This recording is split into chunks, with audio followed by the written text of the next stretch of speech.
جب کبھی کوئی نازک معاملہ پیش آ جائے تو انسان کو جھگڑا پیدا کرنے، خلفشار پیدا کرنے، انتشار پیدا کرنے کی طرف نہیں جانا چاہیے، بلکہ وہی بات جو قرآن مجید نے فرمائی ہے ایک موقع پر کہ الصلح خیر،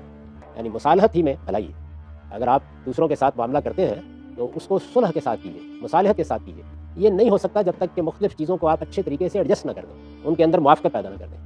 رسالت مآب صلی اللہ علیہ وسلم کی زندگی میں اس کا سب سے اولین ظہور ہر شخص کو معلوم ہے اس وقت ہوا جب بیت اللہ کی تعمیر جدید کی گئی، نئی تعمیر کی گئی، اور قریش کے لیڈروں میں قریب تھا کہ تلواریں کھنچ جاتی کہ حجر اسود کو اب کون اٹھا کر نصب کرے گا۔ یعنی دیواریں اٹھانا اور پتھر لگانا اور چونا گارا لانا یہ تو سب کے لیے ممکن تھا اور سب اس میں حصہ لے رہے تھے، لیکن وہ ایک چھوٹا سا پتھر ہے، اس کو جب کونے میں رکھنا ہے تو اس میں بڑا جھگڑا پیدا ہو سکتا تھا۔ آپ کے علم میں ہے کہ رسالت مآب صلی اللہ علیہ وسلم جب تشریف لائے تو آپ نے کیا طریقہ اختیار کیا اور ایک بڑے جھگڑے کو چکا دیا۔ یعنی ایک بڑی چادر میں حجر اسود کو رکھ کے سب بڑے لیڈروں سے کہا کہ آپ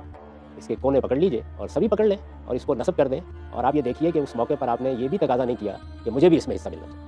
یعنی جو چیز ہدف بنی وہ یہ تھی کہ ایسے ہر موقع پر جس کے ساتھ عقیدتیں وابستہ ہوتی ہیں، تعصبات وابستہ ہوتے ہیں، آدمی کو جس چیز کو ترجیح دینی چاہیے وہ صلح، موافقت اور خیر ہے، اور اس کا ایک بہترین نمونہ آپ نے پیش کرنا ہے۔